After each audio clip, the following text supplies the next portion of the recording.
It's official. EA Sports decided to surprise us with some extra alter egos, one of them being Stephen Wonderboy Thompson from UFC 205, which it definitely looks pretty much spot on. Definitely a big improvement from the original model, and especially in the stats with that 98 kick power, blister and hand speed, and increased power. Makes him so much more dangerous in this welterweight division. The reason why I wasn't going to get him originally, if, my subscriber didn't ask me to, do a little showcase on Wonderboy, is because it's really hard to utilize your footwork. You guys might see me do it, but it is not easy. If people want to make it like a boxing fight and stick to you, they can do that.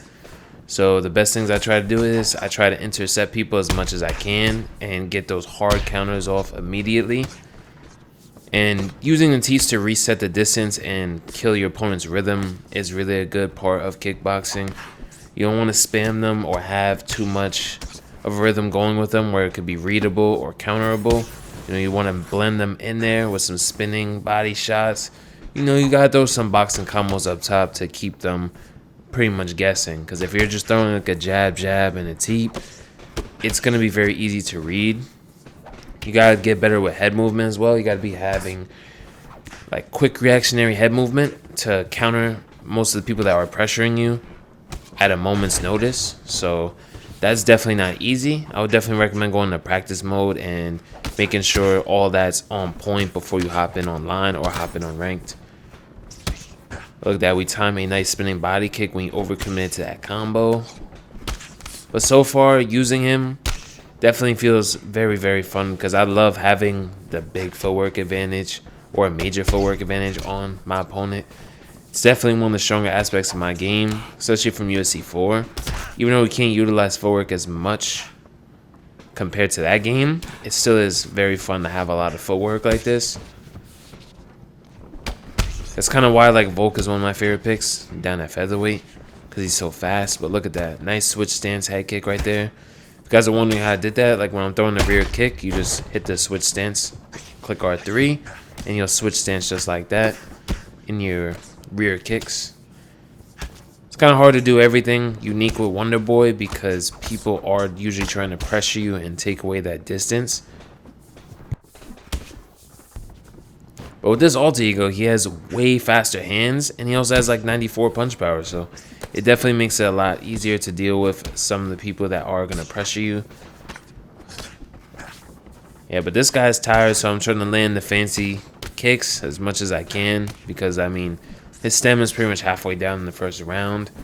So a lot of his threat is pretty much been eliminated, plus his body health is pretty much gone already. And it's only the first round, so it's that 98 kick power. The move levels of Wonderboy are definitely going to carry you through to ripping people's body apart very easily. Trying to land some hook kicks right here.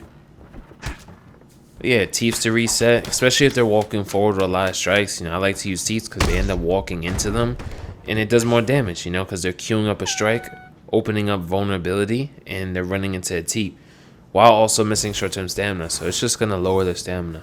So that's the biggest tips I can give you guys for trying to use a kickboxer like him. Like we just did it right there. I was hoping he would back up and I could just do the lead head kick. It would have looked real clean, but he stood his ground, didn't really move back too much.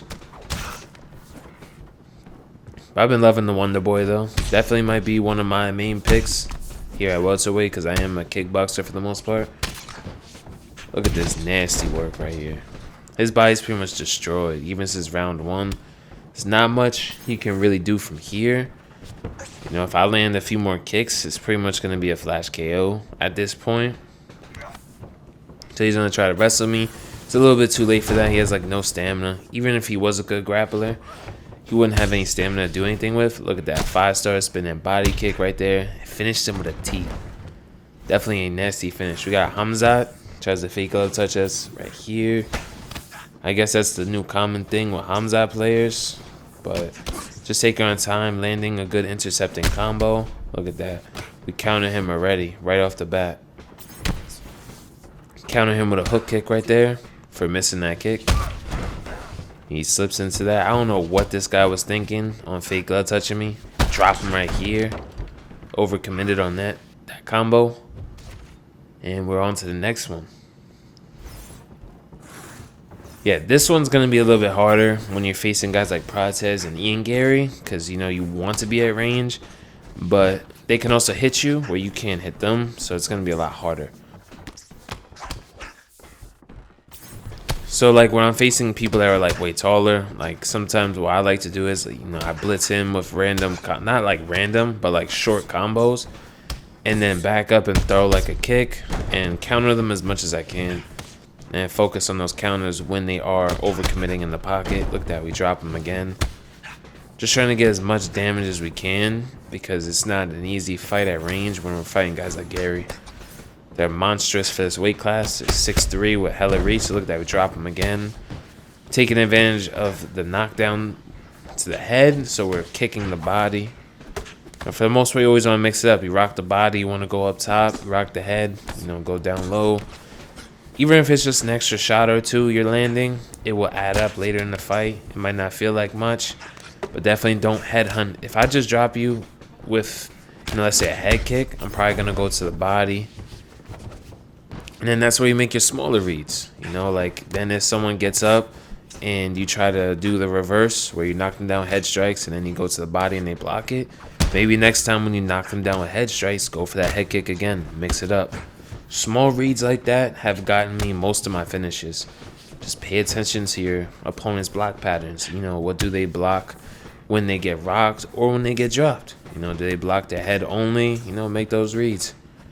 That definitely helps me a lot, especially with kickboxing, because if I have a kicker, I can have a lot longer weapons compared to just boxing. So especially I'm used to using Leon, so having somebody way faster like this is definitely going to be way better. Try for a head kick this time because, you know, just trying to mix it up. Ooh, nasty knockout right there. Moving on to the last fight of the video. Let's see what kind of MVP we get here. Reason why I'm not slip hooking too much is because, you know, people will do that. But look at that. Combos like that you got to take advantage of. A nice kickboxing combo. You know, if you're using your kicks, you definitely have to make sure you set them up with the hands. Even if it's a basic 1-2, a lead hook cross, lead uppercut cross, body kick. You know, sometimes you could throw them, you know, random just to mix it up. But for the most part, you do want to set up most of the kicks with your hands. You don't want to have just empty kicks. People can react to them very easily. Nice spinning body kick right there.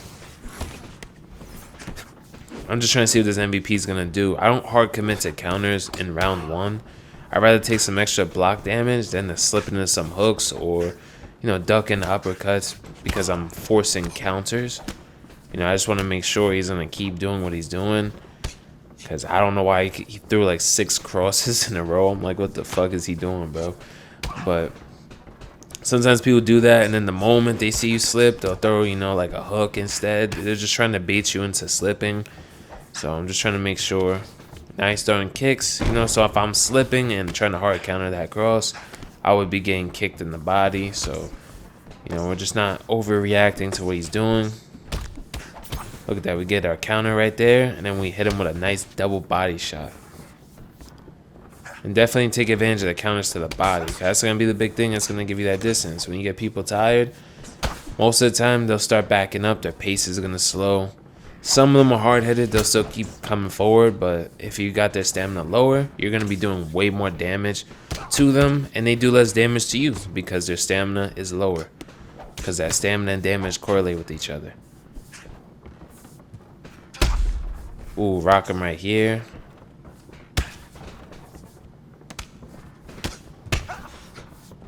See, switched it. Bang! Now that was a nasty ass KO. Perfect timing, perfect kick. Hope you guys enjoyed.